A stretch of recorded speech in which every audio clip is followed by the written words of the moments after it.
Greetings out there in YouTube land from the planet Earth.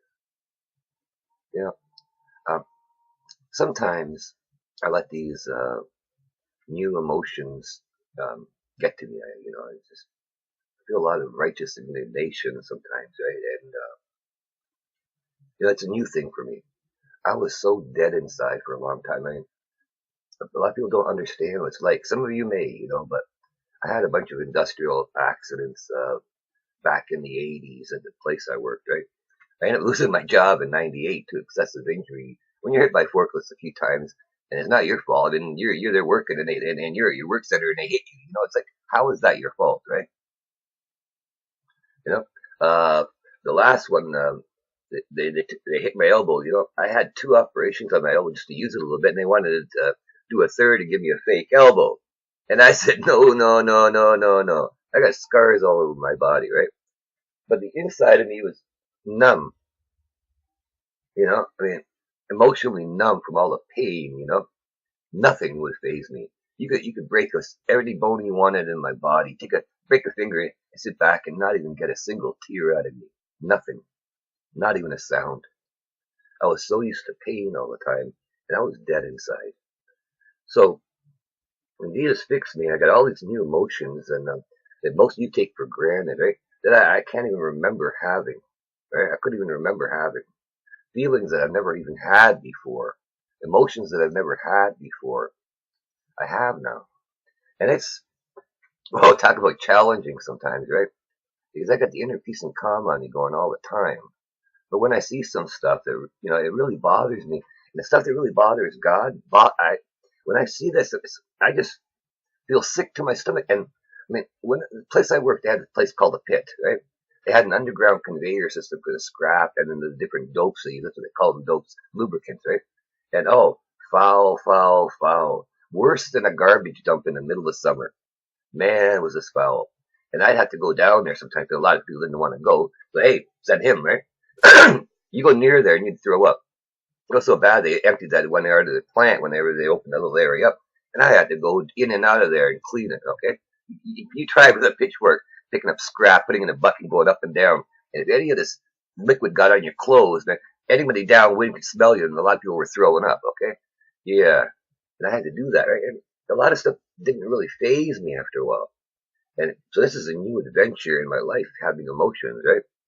I may get a little, as far as some people consider, a little extra, but man, you know, Hillary has done so many bad things, and she lies to the people and gets them to believe her. I'm a woman and all that. I know I didn't get a like on that one, on the one I remember here, right? But there's so many things that go wrong, and people don't know what to do, and they're blaming each other and all that. But it's the choices they make, right? Picking the wrong person. We do it all the time. People do it all the time in relationships and all that because they don't know what they're looking for. They don't know what they need, right? I made the mistakes in my life, a lot of them, right, in the past, right? And I'm just so happy that God forgave me for them, right? Thing is, He gave me so many gifts, and I was richly blessed. I wasn't never used to anything like that. I was beat a lot as a child. It seemed like grins and giggles for some to do that, but I had stripes all over my body. Until you've been beaten every day as a child. I took off from home at 12, by the way. Some people don't know that, right? And I had a bunch of stuff happen to me, and I'll get into some of it more later, right? But I took off from home, right? Early, shall we say, right? I came back later, didn't really have much of a choice for little bits, and then I took off. I was always taking off, right? Like one time, I scratched my finger. Uh, I wanted to get on the other side of some trains for a bite to eat while I was in Vancouver. And I had my hand, in the middle part of the trains. I was just lifting to one side, and then my feet were in the air, almost hit the ground, but my hand was still on there when the train shunted. And that little scratch on my finger, the little dirty scratch, I didn't even think anything about it. Ate my sandwich, watching the sea bus go back and forth. The next day I woke up, my finger was swollen up like a banana from whatever chemicals were in there. They gave me all kinds of pills and all that, and and they weren't working. They said, "Well, I'm going to get to the contagious part, and we're going to have to isolate you." And I them, and I went out and I got drunk that night. I did. I got drunk that night with my friend, Earlier, I had made a call to my family. I said, "Whoa, they told me this is that, and things are looking bad." And they said, "Well, so why are you calling us?" Right? And hung up on me. Okay. I never had that family bond that you guys have. You know, I didn't know what it was like to have a loving family that wants you. I didn't know any of the stuff that every one of you takes for granted, pretty much, right? I know there are others in my shoes too. You know, I, this is just the way it is. Yeah. And when I reflect on it, yeah, I added to the situation after. I can see that in retrospect. At the time, I didn't know. Um, you know, and Jesus still loved me and forgave me. But it's an interesting thing because that little bit of drinking I did, because the pills wouldn't do it. The little bit of alcohol I took killed the infection. Praise Jesus, right? Alcohol has saved my life more than once. You got to use it in moderation. But if you get food poisoning, and you got a little bit of alcohol, find something that tastes raunchy, right? The worst tasting stuff. They're all the same alcohol content basically. They just add a flavoring. Find something that doesn't have a great taste to it, and go by your toilet and get ready to give it a hug. The best way to get rid of food poisoning fast is to take a hit, because you know you're going to throw up. And so you hang on a second, right? And you wait till it stops, and then you give it a moment, and take another one. And it'll probably come up. You may have to do this 2, 3 times. But when you get to the point where it stays there 5 minutes without you getting sick, you know you got it made, because you've gotten rid of what's in there and you disinfected your stomach. I was on a Greyhound bus one time, and I got food poisoning from one restaurant I stopped at. Okay? My father was with me, and my best friend at the time, David, the one I climbed the mountains with. Now, they didn't get sick, and I did. They had like one burger left from the old, and then they opened a new one for the other two, and they had a little bit of relish in one, and they opened a new one for the other two, which is quite interesting. So which one did I get? I think you already know, right? I got it's either the burger or the relish, and I have not eaten relish since, by the way. I avoid it. But I mean, we have our moments of life that teach us things sometimes, right? But it's nice to know there's an easy way to get rid of food poisoning, and it sure works.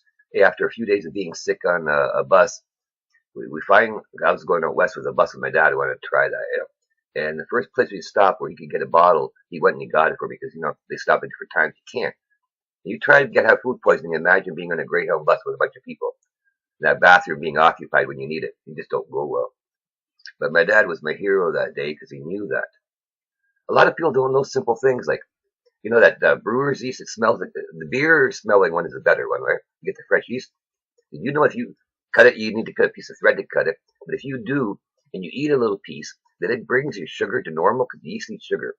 So if a diabetic's, like Janie, she had problems with sugar. Her sugar is really high, right? Ate just a little piece of yeast, and it brings it down to normal. It's an old European remedy. A lot of people live far away from doctors, and they can't waste all day, every day, going for a little petty stuff, but they just use the stuff that works. And a little, like 70 cents worth of yeast, fresh yeast you can get at a bakery here. The Italian ones are really good for that. And that's more than a month and a half supply that you need to bring your sugar to normal every day for a diabetic, right? Those type 1s, they don't have to worry about that.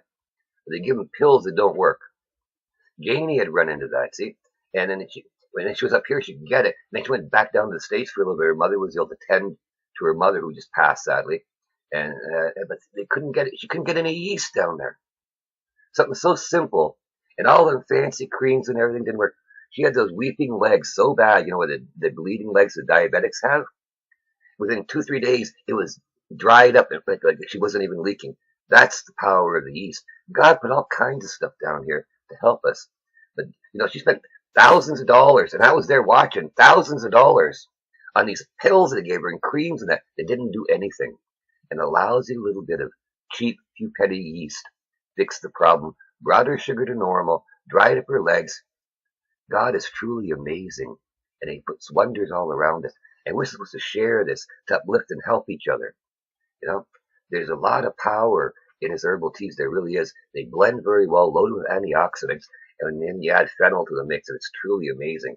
Fennel works better on women than men. But I was mixing and matching, blending teas, and I found that a lot of the people that I was ministering to about getting off drugs and things like that, They found the urges reduced when drinking them, right? That's God working, right? He made us to live in a garden, right? All things are possible with God. And these emotions are new for me. So please bear with me, just when you're not used to ever having something, that you can, as far back as you can remember, you know, uh, and also you got it. It may take a little time to get used to it, but hey, when the Holy Spirit's on me sometimes, or I see something that really offends the Lord, I feel it inside. I don't know, just it comes on me, right? Maybe you guys can figure out. Some of you had it before, but I'm not going to argue because hey, a lot of times I'm doing some stuff and I'm talking to some people else, and the Holy Spirit comes on me. I'm trying my best to just keep flowing with it and not get off track, right? And but this is all new to me. For some of you, it's every day. You keep forgetting it's all new to me. And I know more about what's in the Bible than many who've been reading it for years. So what's their excuse? Okay? All these people are reading the Bible, supposedly, going to churches and thinking they're Christians, supposedly. Yet how come I, who am new at this, know way more about what's in there and about God than people have been doing it for decades? That's the sad question. Where have you been? I know I was asleep my whole life, but you were supposedly awake. So are you the foolish virgin? Are you going to have oil in your lamp when the master gets there ready for his wedding? When the groom shows up, are you going to be asleep still? Or are you going to be awake? Because I'm glad Jesus woke me up. And right now, I don't ever want to go to sleep again, and I don't sleep much. I don't want to miss a single moment of this wonderful new life you gave me, with all the quacks and all these experts. And there were experts, three of them shook my hand, said there's nothing, it was impossible, no ands, no ifs, no buts. Yet here I am. So, guess who's right and guess who's wrong, right? If you want things right, you got to give Jesus a call, right? That's it, because nothing is impossible for God, and only the fools think it is. Think about it. And yeah, I may get new emotions that get the better of me sometimes, but at least I'm trying to do the best I can with them, because they were a gift from God, and I'm not going to argue with them. Have a great day. Bye bye.